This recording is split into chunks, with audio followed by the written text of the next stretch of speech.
अस्सलाम एवरीवन, आज हम बनाने के लिए जा रहे हैं चने की दाल और आलू के कबाब। सबसे पहले हमने चने की दाल को अच्छी तरह से बॉईल करके मैश कर लिया था। वैसे ही हमने आलू को भी अच्छी तरह से बॉईल करके मैश कर लिया है। स्टार्ट करते हैं। सबसे पहले हम एक बाउल लेंगे, उसके अंदर हम मैश की हुई दाल और साथ ही साथ हम आलू भी शामिल कर देंगे जो हमने मैश करके रखे हुए थे। छोटे साइज़ के बारीक कटे हुए प्याज शामिल कर देंगे। हम 2 अदद इसके अंदर टमाटर शामिल कर देंगे, तो टमाटर को स्किप भी कर सकते हैं। 3 से 4 अदद बारीक कटी हुई हम सब्ज़ मिर्चें शामिल कर देंगे। स्पून नमक, 2 टेबलस्पून हम इसके अंदर लाल मिर्चें, 1 टेबलस्पून हल्दी शामिल कर देंगे। स्पून हम इसके अंदर चाट मसाला शामिल कर देंगे, आप इसे स्किप भी कर सकते हैं। शामिल करके हम अच्छी तरह से इन्हें मिक्स कर लेंगे। मैंने हाथों पर ग्लव्स पहने हैं, अगर आपके हाथ भी सेंसिटिव हैं तो आप भी ग्लव्स का यूज़ किया करें क्योंकि इसके अंदर मसाले मौजूद होते हैं। को अच्छी तरह से मिक्स करने के बाद हम इसे ढाँप के आधे घंटे के लिए यानी कि 30 मिनट के लिए फ्रिज में रख देंगे। 30 मिनट बाद हम इसे उठाएंगे, ये हल्का सा सख्त हो चुका होगा।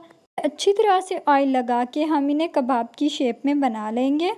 होते हुए हमेशा अपना मूड अच्छा रखा करें। सिर्फ हाथों का जायका ही नहीं होता बल्कि इंसान का मूड भी बहुत ज़्यादा डिपेंड करता है इस चीज़ पे। अक्सर ऐसा होता है कि हम एक रेसिपी बनाते हैं, जब नेक्स्ट टाइम बनाते हैं हालांकि हमने सारी चीज़ें स्टेप बाय स्टेप वैसे ही बनाई होती हैं। इसमें जो सबसे बड़ी चीज़ होती है वो ये होता है कि हमारा मूड जो होता है वो ठीक नहीं होता। अब हम बना के साइड पे एक प्लेट में रख देंगे। उसके बाद हम 1 अदद कटोरी लेंगे, उसके अंदर हम 1 अदद अंडा लेंगे और उसे अच्छी तरह से फेंट लेंगे। थोड़ा सा उसमें नमक शामिल करेंगे, अच्छी तरह से फेंट लेंगे तो हम उसे साइड पे रख लेंगे। एक कढ़ाई लेंगे, उसके अंदर ऑयल शामिल करेंगे। गर्म हो जाएगा तो उसके अंदर 1 चम्मच अचार का ऑयल शामिल कर देंगे और हमने जो कबाब बना के रखेंगे उन्हें अंडे में से डुबो कर आहिस्ता आहिस्ता से हम एक एक करके इसके अंदर शामिल करते जाएंगे। फिर हम आँच को मीडियम कर देंगे।